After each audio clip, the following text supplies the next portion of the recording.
बिस्मिल्लाह। ए भाई साहब, ए रुकिए रुकिए, कहाँ चले? खबरदार रुकिए, एकदम रुकिए, पकड़ के बैठाइए इन लोगों को। ये जितने लोग तकरीर किए उनकी तकरीर थी और हम गाली बकने आए हैं? एकदम बैठ जाइए, खबरदार। हुफ़ाज़े किराम कहाँ से आए हैं? डाउनलोड किए गए हैं, डाउनलोड हुए हैं यूट्यूब से, व्हाट्सएप से, फेसबुक से, ट्विटर से, ये डाउनलोड हुए हैं क्या? अरे इसके पीछे किसी की मेहनत है कि नहीं? अज़मत कुरान बयान कर रहे हैं, अज़मत कुरान, मुअल्लिम कुरान को निगलेक्ट करके अज़मत कुरान को बयान करोगे, कुरान का एहतराम बयान करोगे और मुअल्लिम कुरान की बेहुरमती करोगे?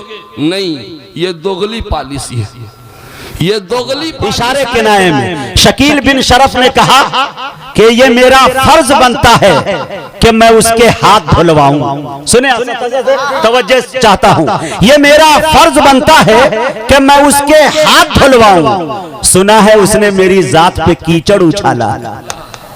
फरहान दिल माले गांव ने कहा कि तू मेरी जात में आयब ढूंढने लगा है, खुदा करे तेरे आंखों की रोशनी बढ़ जाए। हाय हाय हाय। राहत इंदौरी ने तो कहा कि मैं नूर बन के जमाने में फैल जाऊंगा, तुम आफताब में कीड़े निकालते रहना। डॉक्टर बशीर बद्र ने तो ये कहा कि मुखालिफत से मेरी शख्सियत संवरती है, मैं दुश्मनों का बड़ा एहतराम करता हूँ। मौलाना बशीरुल हक साहब काबिल मुबारकबाद है कि इस नेहज पर इदारा चलाकर दिखाया कि मेरे दोस्तों इनकी शाख है और इसके तर्ज पर पूरे बिहार के अंदर अब काम हो रहा है। अल्लाह ताला से दुआ करता हूँ कि अल्लाह ताला हमारे इन मदारिस की हिफाजत फरमाए, मकातीब की हिफाजत फरमाए, खानकाहों की हिफाजत फरमाए, अइम्मा की उलमा की हिफाजत फरमाए। अब बड़े अदब के साथ मैं जनाब हजरत मौलाना मुफ्ती शकील साहब कासमी दामत बरकातहुमुल आलिया से गुजारिश कर रहा हूँ कि वो तशरीफ लाए और अपनी कीमती बातों से हम सामईन को नवाजे। सारी दुनिया को नींद आ गई, उनका दीवाना बेदार है, अब आप ही फैसला कीजिए कौन जन्नत का हकदार है। बिस्मिल्लाहिर्रहमानिर्रहीम, अल्हम्दुलिल्लाहि रब्बिल आलमीन वस्सलातु वस्सलामु अला सय्यिदिल मुरसलीन व अला आलिहि व अस्हाबिहि अजमईन, अम्मा बाद। अऊज़ु बिल्लाहि मिनश शैतानिर रजीम, बिस्मिल्लाहिर। ए भाई साहब, ए रुकिए रुकिए, कहाँ चले? खबरदार रुकिए, एकदम रुकिए, पकड़ के बैठाइए इन लोगों को। ये जितने लोग तकरीर किए उनकी तकरीर थी और हम गाली बकने आए हैं? एकदम बैठ जाइए, खबरदार, न तो मैं यहां से उठ के जाऊंगा पकड़ने के लिए। क्या समझे? अरे एकदम रुक जाइए, नहीं तो फिर सोच लीजिए ये तीसरी बार आया हूं। मैं पुराना हो चुका हूं, कोई नया नहीं हूं। एक तो हमारे साथ गेम खेला आपने, मैंने डायरी में 14 तारीख लिखा था, अब उसको काट करके 15 तारीख में दर्ज करना पड़ेगा। ये गेम खेले हैं ना, 14 तारीख हमने नोट कर रखा है, देख लीजिए।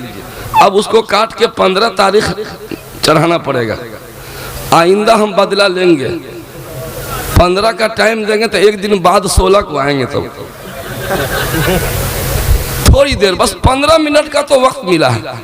15 मिनट में तकरीर थोड़े होगी, आधा घंटा तो इंजन गर्म होने में लगता है।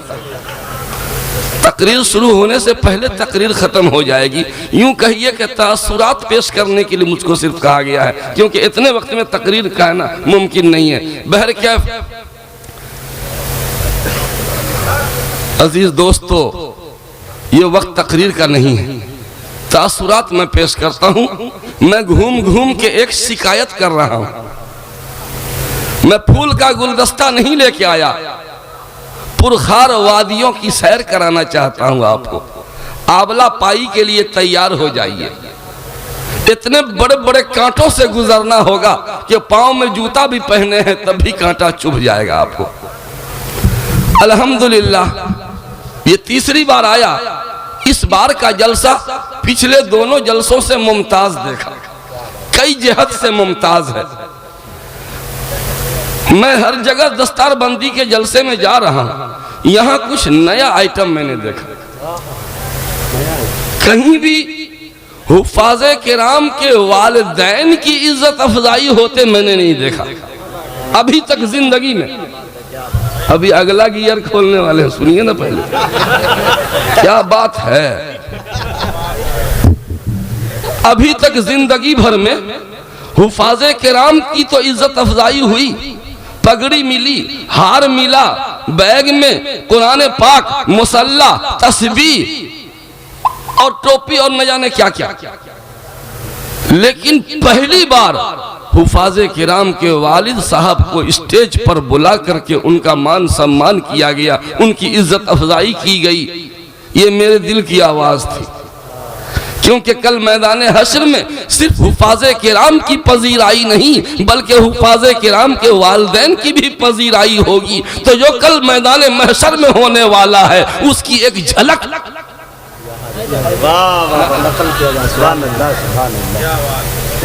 और वहां खवातीन के स्टेज पर हुफाजे किराम की वालिदा को खैमार दिया गया है। मैं बहुत खुश हूं अंदर से, लेकिन हजरत मौलाना मुशीरुल हक साहब, मैं अपनी आदत से मजबूर हूं। अगर गुस्सा आए तो आइंदा मत बुलाइएगा, और अभी तकलीफ हो तो हमसे उठक बैठक करवा लीजिए, लेकिन मुझे कह लेने दीजिए जो मैं हर जगह कह रहा हूं। क्या हुफाजे किराम को इनामो इकराम से आपने नवाजा, उनके लिए तोहफे तहाइफ माशाअल्लाह और हो और हो और हो। अजी मैं तो ये कहता हूं कि इन हुफाजे किराम को सोने चांदी से तौल दिया जाए, फिर भी हक तो ये है कि हक अदा न हुआ। सोने चांदी से तौल दीजिए। हुफाजे किराम के वालिद साहब की इज्जत अफजाई हुई, रुमाल दिया, टोपी पहनाया, न जाने कितनों को टोपी पहना के बैठे हुए हैं। आज इनके वालिद को भी टोपी खैर ये दूसरे माने में थोड़ा सा मैंने कह दिया। इनकी वालिदा की भी इज्जत अफजाई हुई, लेकिन हाय हाय मुझे कहा जाए, मुझे समझाया जाए कि ये हुफाजे किराम कहां से आए हैं। डाउनलोड किए गए हैं, डाउनलोड हुए हैं यूट्यूब से, व्हाट्सएप से, फेसबुक से, ट्विटर से, ये डाउनलोड हुए हैं क्या?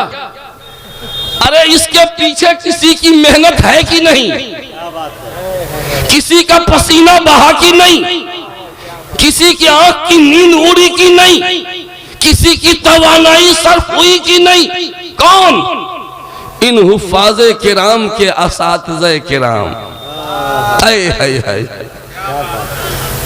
काहे के लिए बुला लिए हमको? अरे इन हुफाजे किराम के असातिज़ा का क्या जुर्म था?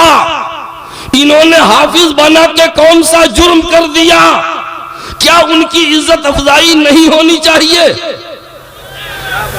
जब इन हुफाजे किराम को नया कपड़ा मिलता है, अगर इनके असातिज़ा को भी कपड़ा दे दिया जाता तो क्या आप कंगाल हो जाते? आपके घर में आग लग जाती? जी आपका हाथ हिलने लगा? क्यों नहीं?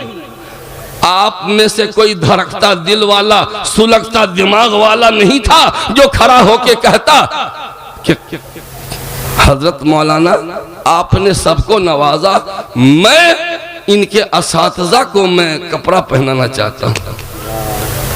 होना चाहिए कि नहीं? अगर ये मेरी बात गलत है तो कान पकड़ के उठा दीजिए। मैं जगह जगह घूम के मैं बोल रहा हूं। मोटगा दरभंगा जिला में, वहां लॉकडाउन के मार खाए हुए बच्चे लोग घर आ गए थे, दर्ज ही उसके ऐसे ही बर्बाद थे। मस्जिद के इमाम साहब हाफिज कुरान थे, उन्होंने बच्चों को जमा किया मस्जिद में, कहा है बच्चे लोग तुम लोगों की पढ़ाई बर्बाद होने नहीं दूंगा, मैं पढ़ाऊंगा, आओ मस्जिद। गांव भर के बच्चों को जमा किया और इमाम साहब ने पढ़ाना शुरू किया। पढ़ाते पढ़ाते उन्हीं में से 4 हाफिज तैयार हुए। गांव वालों ने बड़ी धूमधाम से जलसे दस्तारबंदी कराया, क्योंकि जिंदगी में पहली बार हाफिज बाहर से पगड़ी लेके आता था, लेकिन गांव में पहली बार पगड़ी बांधी जाएगी। गांव वाले बहुत मस्त थे, जोशो खरोश के साथ जलसे दस्तारबंदी कराया। लेकिन उन लोगों से गलती ये हो गई कि उस जलसे में हमको बुला लिया, जैसा कि इनसे गलती हो गई। माशाल्लाह बहुत अच्छा जलसा रहा।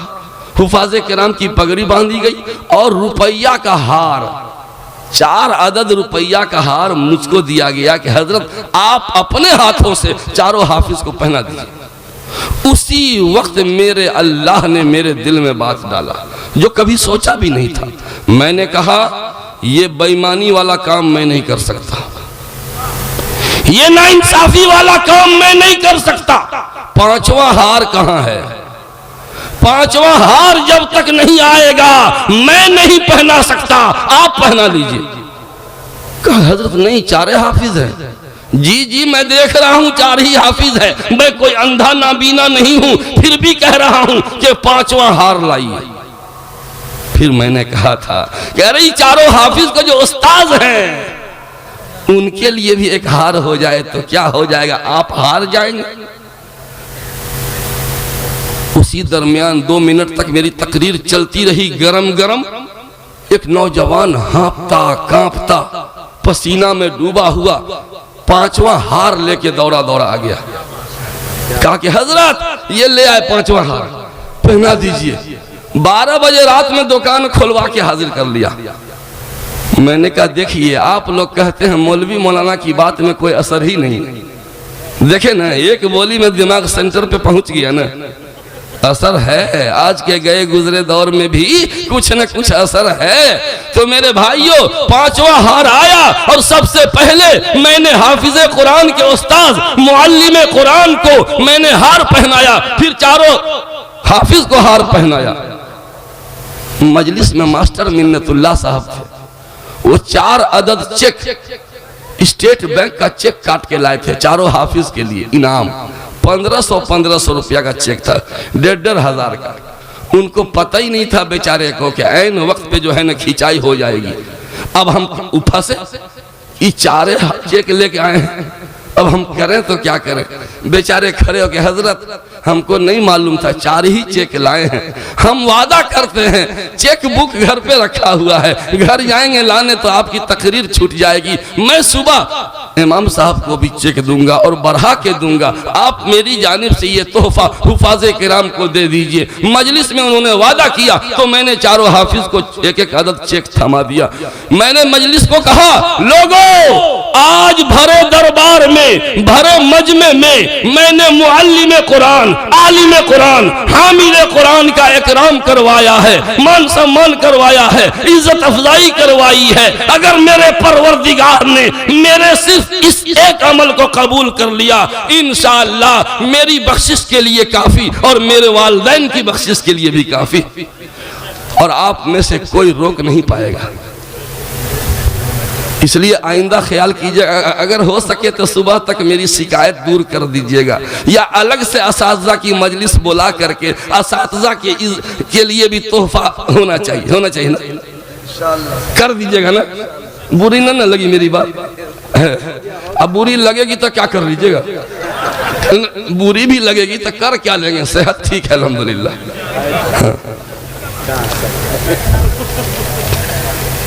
अभी रोहतास जिला में भी यही हुआ, तकरीर खत्म होते होते 4 उस्ताद का कपड़ा पॉलिथीन में दौड़े दौड़े लेके आए और रुपया का हार भी। जी मैं यही घूम घूम के कह रहा हूँ। एक और बात, हुफाजे किराम की फजीलत कुरान पाक की अजमत सब बयान करते हैं, लेकिन मुअल्लिमे कुरान की अजमत कोई नहीं बोलता। गया में अलीगंज है, मैंने कहा कि ये हाफिज के उस्ताद कहाँ हैं, तो इनके उस्ताद वहां कुर्सी पे बैठे थे रोड किनारे। मैंने कहा उनको बकायदा के सीमा रेखा के बाहर कर दीजिए, एकदम भगाइए, बहुत मुजरिम है वो, स्टेज पर भी जगह नहीं उनके लिए। मैं ये घूम घूम के ये शिकायत दर्ज करवाता हूँ। अल्लाह का करम है कि इस कमजोर आवाज का असर मैं देख रहा हूँ, फौरी इसकी तलाफी हो रही है। और मैं तो साफ लफ्जों में कहता हूँ कि मैं तो उलमा और आइम्मा के दुआओं के सहारे जी रहा हूँ। मुझको आइम्मा दुआ देते हैं, उलमा दुआ देते हैं, क्या है, मैं उलमा और आइम्मा की आवाज उठाता हूँ, कोई नहीं बोलता है। उलमा और आइम्मा की आवाज को मैं बोलता हूँ, बाज अइम्मा की आंखों से आंसू छलक। आपकी तकरीर का असर मस्कत में सुन रहे, करे हम देंगे इंशाल्लाह। आगे हजरत के पास आगे दिमाग सेंटर पे आ गया ना। हाँ, वो मस्कत में सेंटर में नेटवर्क बहुत हाई है, 5G काम कर रहा है हजरत। बड़े बड़े अकाबिर उलमा मेरी इस राय की तायद कर रहे हैं। हाँ नहीं, बहुत नहीं, आपने सही कहा, किसी ने तवज्जो नहीं दिलाई थी। अभी बेगूसराय में मैंने कहा कि इनको हाफिज लोगों को लिफाफे में तोहफा दे रहे हैं, अगर इन असातिज़ा को भी अगर एक लिफाफा मिल जाता तो आप कंगाल हो जाते। मदरसा के सदर ने तकरीर खत्म होने से पहले पहले तीनों उस्ताद के लिए 1,000 रुपया दिया कि हजरत हमको पता नहीं था, आप अपने हाथों से तीनों उस्ताद को दे दीजिए। ये अच्छा काम हुआ कि नहीं हुआ? तो कैसे होगा? आप लोग भी ध्यान दीजिएगा, अब बटुआ ढीला कीजिएगा। हाँ ठीक है, फीस पर मदरसा चलाते हैं, लेकिन इसमें तोहफा देने पर कोई पाबंदी नहीं होनी चाहिए मेरे ख्याल में। तोहफा कोई भी दे सकता है। मेरे दोस्तों, आज अजमत कुरान बयान कर रहे हैं, अजमत कुरान, मुअल्लिम कुरान को निगलेक्ट करके अजमत कुरान को बयान करोगे, कुरान का एहतराम बयान करोगे और मुअल्लिम कुरान की बेहुरमती करोगे। नहीं, ये दोगली पॉलिसी है, ये दोगली पॉलिसी है। आज असातिज़ा की तनख्वाह, अइम्मा की तनख्वाह का मसला, मैं इस्लाह मुआशरा की बात कर रहा हूँ, मैं तामीर मिल्लत की बात कर रहा हूँ। ये भी तामीर मिल्लत में से है कि मुअल्लिम कुरान को मुनासिब तनख्वाह दीजिए, अइम्मा किराम को मुनासिब तनख्वाह दीजिए।